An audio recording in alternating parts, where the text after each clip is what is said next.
Those of you that watch this show will know that I've become increasingly disenchanted, angry with the direction of this government.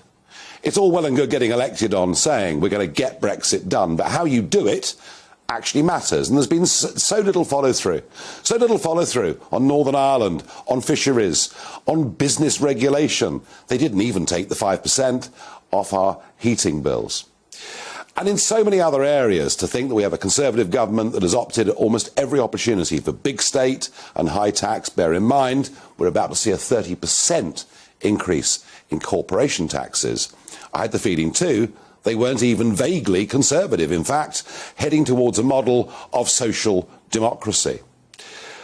But the biggest thing of all about this government, and the thing that's made people the angriest, and yes, I know there are people watching this right now that, like Boris Johnson, think he's a good egg, think the media are out to get him. Some of you may well think the whole thing is a Remainer conspiracy with the civil service and mainstream media and some in his party conspiring against him.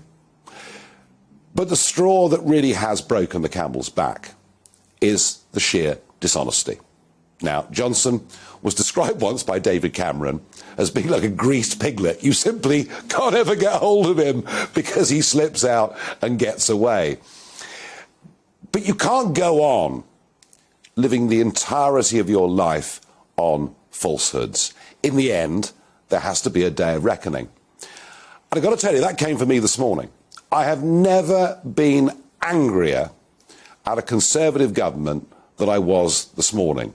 Watching TV, listening to the radio, reading the papers and seeing, yet again, a succession of cabinet ministers being sent out with number 10 briefings on what I guess we're going to call Pinchergate, saying things to media and doing it now for 4 days that are, at best, misleading, but at worst, just outright and downright lies.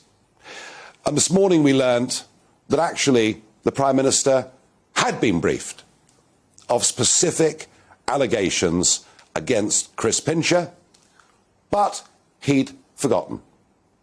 And it's the same with every major crisis.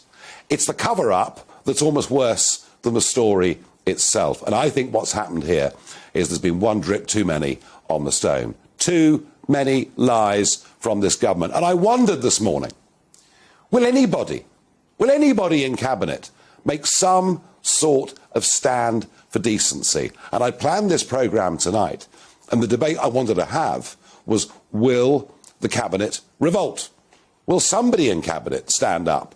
Or are they all going to go down with the ship? Because what's clear to me is that up to a third of people who voted Conservative in 2019 now think the Prime Minister is an outright liar. And when you've lost that level of trust, you're simply not going to regain it.